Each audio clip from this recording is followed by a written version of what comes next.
So, y'all probably gonna ask stuff like this, but he had ops. You know, you fuck with a nigga who had ops, and this was the outcome of it, so.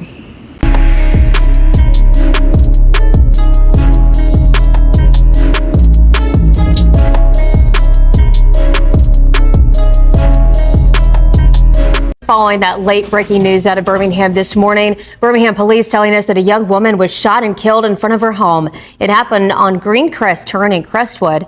Birmingham police identifying the young victim as 21-year-old Mia Nickson. The greatest betrayals often happen not in some far-off place, but on the very ground where we feel most secure.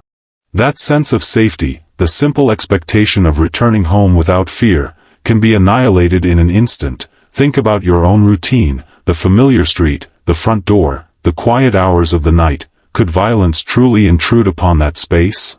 Has your sense of peace ever been shaken by news of something terrible happening close by? On January 10, 2024, just before dawn broke over Birmingham, Alabama, the peace was shattered for 21-year-old Mia Nickson. She was found in her driveway, a young life extinguished by a single shot. Mia was talented, working towards a future in cosmetology, beloved by those who knew her. So the question burned immediately: who would target Mia? And what investigators would soon uncover suggested her death wasn't random at all, but a deliberate act connected to a cold, calculated pattern of violence that would link her name to 13 others, a man accused of being an instrument of death on an unthinkable scale. Stick with us to understand how Mia's story intersects with this disturbing trail. And if you want to follow the truth behind true crime events like this, hit that subscribe button below. Welcome to Whistles of True Crime, where we unveil the darkest mysteries and the most chilling true crime tales. If you crave real-life crime stories that will keep you on the edge of your seat, you are in the right place. Kindly subscribe to this channel now, and turn on the notification bell, so you never miss any of our new stories. Your support keeps these stories alive. This story takes us to Birmingham, Alabama, a city with a rich history, particularly its pivotal role in the civil rights movement, known for its vibrant cultural scene and ample green spaces. But like many urban centers, Birmingham also contends with the serious issue of violent crime. Recent years have unfortunately seen elevated rates of homicides, driven significantly by gun violence, presenting a difficult reality for those who live there. Even amidst the city's many positive attributes, it was against this complex backdrop that Mia Nickson's life was tragically taken. Mia Nickson was just 21 years old, rooted in Birmingham, Alabama. At an age where life feels full of possibility, she was channeling her energy into a passion: cosmetology. Reports from those who knew her paint a picture of a talented young woman, someone pursuing a skill she loved, building a future with her hands. She wasn't just a name in a police report, she was described as beloved. That word carries weight. It tells you Mia was important to people, to her family, whose sorrow is immense, and to a community left reeling by her absence. Her life, dedicated to creativity and care in the hair and nail field, promised years of growth and connection. But that promise was brutally cut short. How could someone so focused on building and creating become the target of such destruction?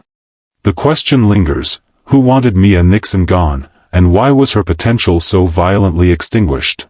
The call came in just before 1:45 a.m. Dispatch alerted East Precinct officers to a residence on Greencrest Turn regarding a person shot.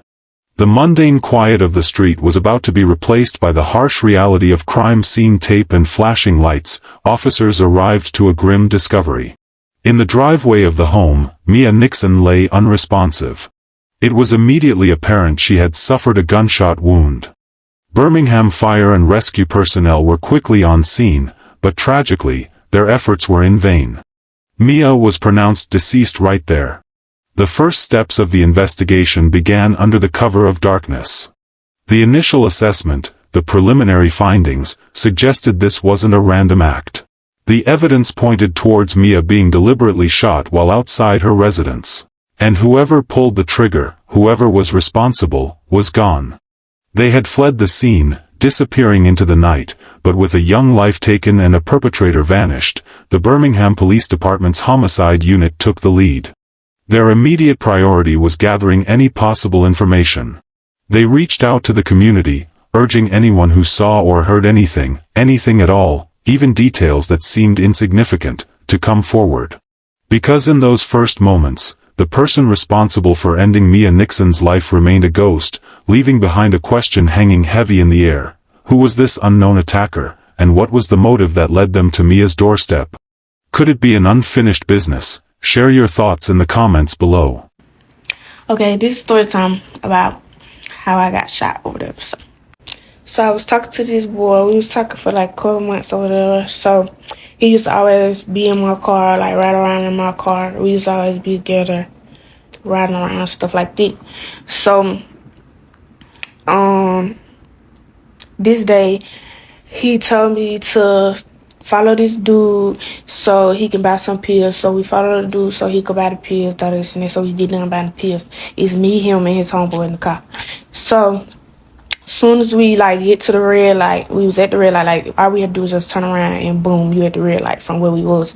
So we get to the red light. He trying to put the location in my phone so we can go to where we was finna go. So it was shooting, but I didn't think that they was like shooting like at us, because while they were shooting, they were driving up. So when they were far back, it just sounded like it was somewhere else. So when the bullets started coming through the car, that's when when the bullets started coming through the car, I hit the gas, but one of the bullets hit me. It went from the back of my head, through my ear, and across my face. So that, like, I heard a loud pop, and then, like, you know, the ringing that you hear in your ear, that's what I heard. Like, my ear just started ringing real loud, and I just blacked out.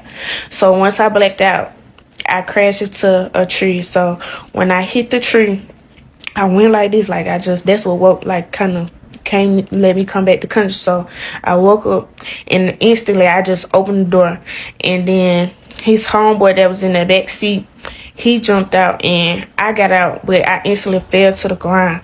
And he was like, "Mia, get up," and I couldn't get up. Like, I don't know how long I was on the ground. Like, I just was unconscious. So that's when I just hop up.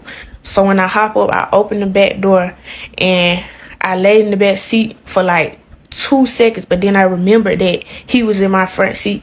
So I jump up, and I'm looking for my phone. I'm just looking for my phone. So I find his phone, and I'm screaming his name. I'm like, I can't say his name, but you know, like, I'm just screaming his name. I'm like, "What's your password? What's your password? I got to call the police." I'm like, "What's your password? What's your password?" Once, like, I kept calling him, and I was trying to, like, just make sure that I was okay. So, like, that's when I'm just screaming his name. I knew, like, once he wasn't answering me, he was gone. So, like, the people from across the street, it was a store across the street, like, the people from across the street, they come over. So I'm screaming our names. I'm just trying to let them know who he was. I'm just screaming our names. I'm like, "Please just call my mama. Please, like, just call mama." The critical early hours gave way to days of intense effort by the homicide unit. Following leads, examining evidence, and working tirelessly, investigators began to piece together information that pointed them in a specific direction. The ghost of the unknown attacker began to take shape. Their focus shifted decisively. The evidence gathered led them to identify a primary suspect, 22-year-old Damien McDaniel, from the nearby area of Fairfield, Alabama. With sufficient information to link him to the crime, authorities moved to secure an arrest warrant for McDaniel in connection with Mia Nickson's death.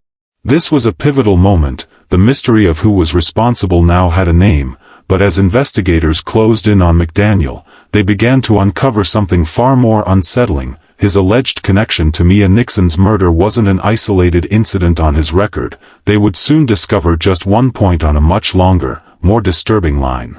The reveal of Damien McDaniel provided a crucial focal point for the investigation, but for those seeking justice for Mia, the central question still loomed large. If he was the person responsible, who was Damien McDaniel, and what connection could he possibly have to a young woman like Mia, a connection that would lead to such violence? And was there even more to this story than a single, horrific act? Identifying Damien McDaniel was just the first step. As investigators continued their work, looking into his history and connections, the picture that began to form was not just disturbing. it was horrifying in its scope. What they uncovered reshaped the entire investigation. The charges against Damien McDaniel weren't limited to the killing of Mia Nickson. Authorities linked him to an unbelievable number of other homicides. 14 lives lost.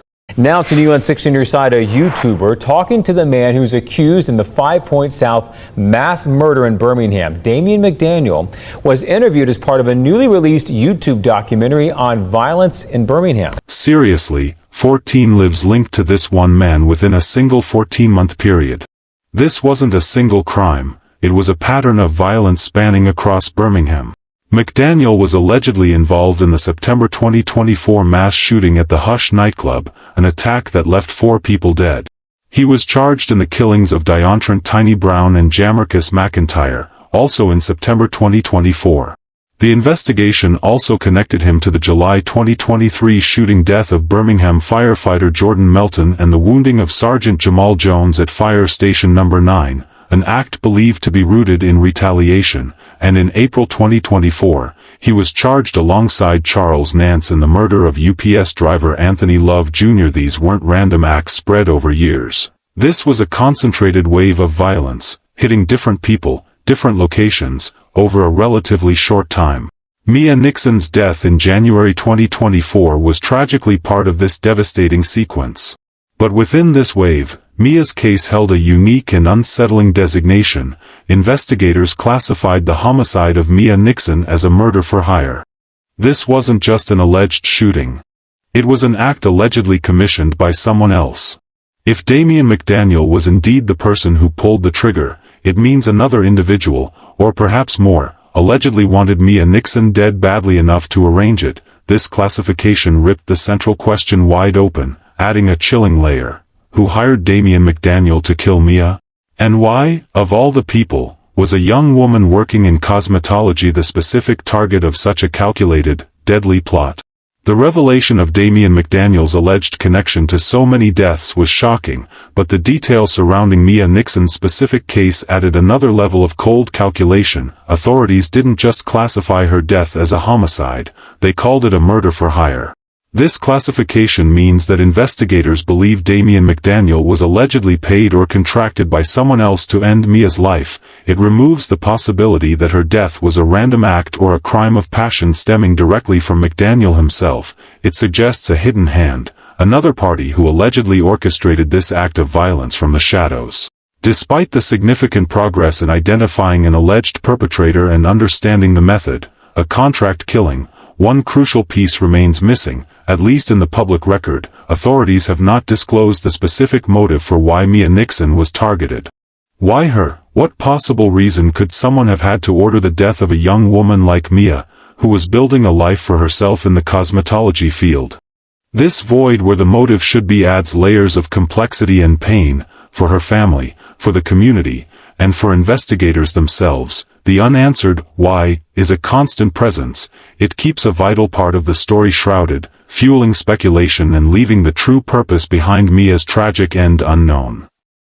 It's an open question that hangs over the entire case. Who truly wanted Mia Nickson dead, and for what reason were they willing to allegedly pay to make it happen?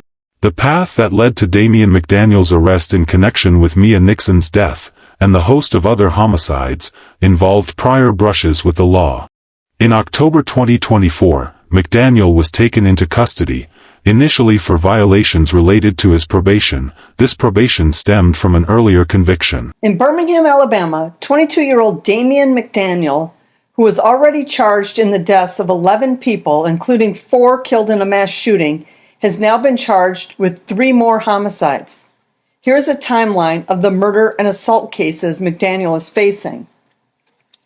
On October 9th of 2019, Damien McDaniel is arrested and charged with 2 counts of attempted murder involving him allegedly shooting into an occupied car.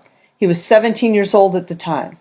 On April 26th of 2023, McDaniel pleads guilty to 2 counts of attempted murder. He was sentenced to 15 years in prison, 13 of which were suspended. McDaniel was given a 2-year jail sentence, which he had already served due to the 776-day jail credit he received while waiting for trial. On July 12th of 2023, Firefighters Jordan Melton and Jamal Jones were gunned down in front of Station 9 in Norwood. Melton died on July 17th, while Jones survived. On January 10th of 2024, Mia Nickson was found shot to death in her driveway. April 9th of 2024, Anthony Love Jr. was killed while clocking out for the day from his job at UPS. Police believe that his death was a result of a murder-for-hire plot. On July 13th of 2024, 4 people were killed and 10 others injured in a shooting at Trendsetters Lounge. The victims who died in the shooting were Stevie McGee, Angela Witherspoon, Markeisha Gettings, and Ladarius Anderson. Hatarius Woods is also charged in the case. On August 13th of 2024, Charlie Herbert Moore is shot dead in his home. On September 19th of 2024, Trinae Brown was killed in a shooting at the 604 Bar and Lounge on 9th Street North. On September 21st of 2024, 4 people were killed and 17 others injured in a drive-by shooting at Hush Lounge in the 5 Points South. The victims were Antira Holoman, Taj Booker, Carlos McCain, and Roderick Lynn Patterson. On September 22nd of 2024, Jamarcus McIntyre was killed in a shooting in the Southeast Lake community. 2 others were injured. On October 16th of 2024, McDaniel is arrested and charged in the 5 Points South mass shooting. Police announced that he is also charged in the McIntyre and Brown cases. In the McIntyre case, he is charged alongside DeMarco Beck, Naquan Lawler, and Larry Rollins. On November 27th of 2024, McDaniel is charged in Moore's death. Hatarius Woods is also charged in the case. On December 12th of 2024, McDaniel is admitted to the Kilby Correctional Facility, where his probation on the attempted murder charges is revoked and he is forced to serve the full 15-year sentence he had been originally ordered to serve. And on February 25th of this year, the Birmingham Police Department announced that McDaniel had been charged with capital murder and the death of firefighter Jordan Melton. All of those people killed by one man who, had he served even 2 years of his 15-year sentence received on April 26th of 2023, he would still be alive. Birmingham reported 159 homicides in 2024, a record-breaking number, and 151 in 2023. Those numbers would be 14 fewer if not for this man. Getting him off the streets definitely makes the city safer, but they had him in jail and let him go after serving only 14% of his sentence. McDaniel is charged with 14 murders in Birmingham and is accused of injuring at least 29 more people. In 2023, McDaniel had pleaded guilty to 2 counts of attempted murder. He received a 15-year sentence, with a portion to be served in prison followed by probation. His arrest in October 2024 indicated he had allegedly violated the terms of that probation. Following the probation revocation, Damien McDaniel was transferred in December 2024 to the custody of the Alabama Department of Corrections. He is currently held at Kilby Correctional Facility, facing the severe charges linked to 14 deaths, including intentional murder in Mia Nickson's case. He is being held without bond, reflecting the extreme seriousness of the allegations against him.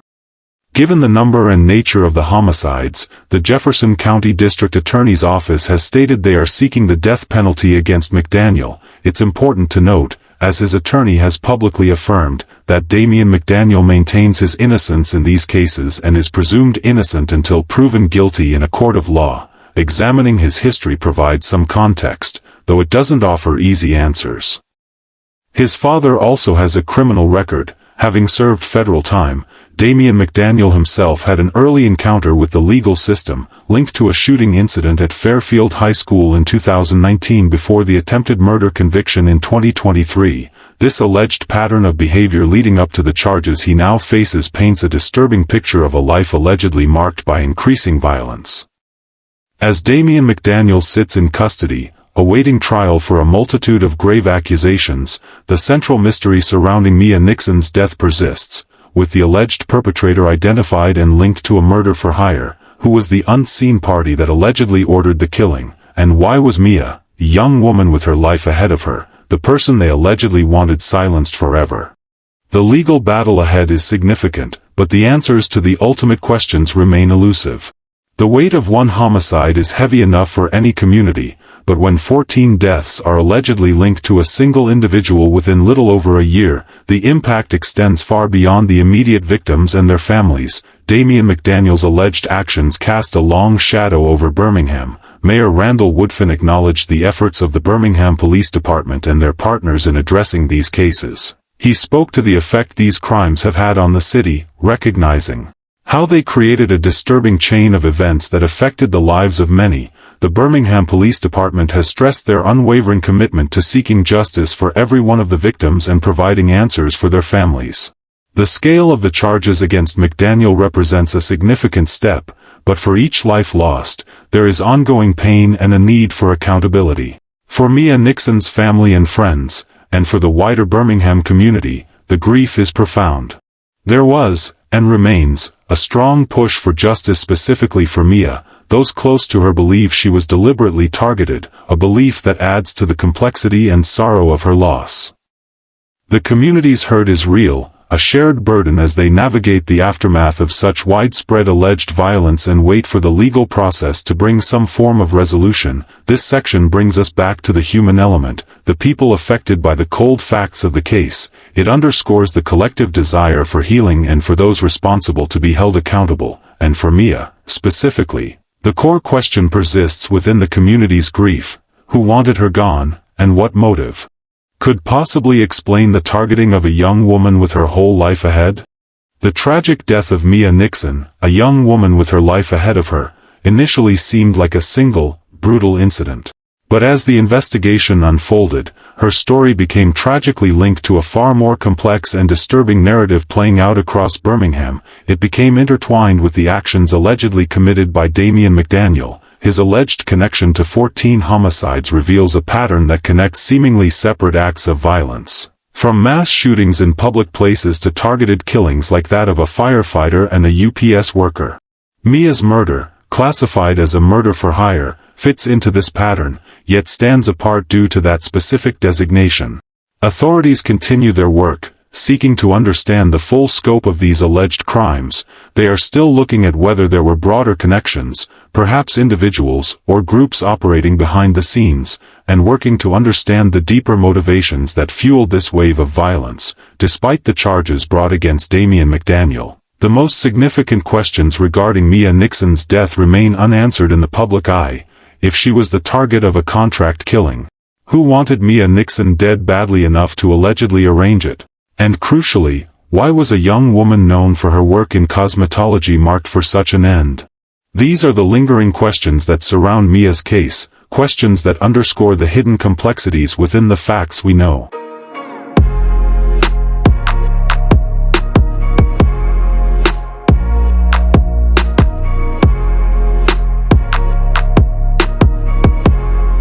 Listen closely throughout this story. Were there subtle clues you missed that point to the unseen forces at play? The full truth, the complete picture of who wanted Mia Nickson gone and why, remains a critical unresolved element in this unsettling story. As of now, Damien McDaniel remains in custody, facing trial for the multitude of charges against him, including the murder of Mia Nickson. The legal process is underway, a path that is often long and complex, and one that will ultimately determine accountability based on the evidence presented. The case of Mia Nickson stands as a stark reminder of how quickly a promising young life can be stolen by unimaginable violence. Her passion for cosmetology, her place as someone beloved, was taken in an instant outside her home. The wait for full clarity, for the legal process to conclude and perhaps reveal the answer to who ordered her killing and why, is an ongoing burden for her family and the community that remembers her. From stories like Mia's, we are often left searching for understanding, for lessons we can carry forward. This case reminds us that even when an alleged perpetrator is identified, the complete truth behind an act of violence can remain obscured, leaving profound questions unanswered. It underscores the complex work of seeking justice and the lasting impact of crime on individuals and communities. By sharing stories like this on Whistles of True Crime, our goal is to bring awareness to these events, to remember the victims, and to prompt reflection on the nature of crime and justice in our world. This case is undeniably complex, with so many details and unanswered questions still surrounding Mia Nickson's tragic death and the allegations against Damien McDaniel. We'd like to hear your thoughts on this story. What aspects of this case resonate most with you? Do the lingering questions about the motive or the alleged involvement of others leave you seeking more clarity? Leave a comment below, let's discuss. Our hearts go out to Mia Nickson's family and friends during this incredibly difficult time. We are deeply saddened by the loss of such a promising young woman and hope you find strength and comfort in the memories you shared with her. Her light will not be forgotten. Thank you for watching. If you crave to see more stories like this, where ordinary lives are shattered by extraordinary events, kindly do well to subscribe this channel, turn on the notification bell, so that you be the first to know when we drop our next video. More answers waiting to be discovered. Stay informed, stay vigilant, and above all, stay safe. See you on our next video.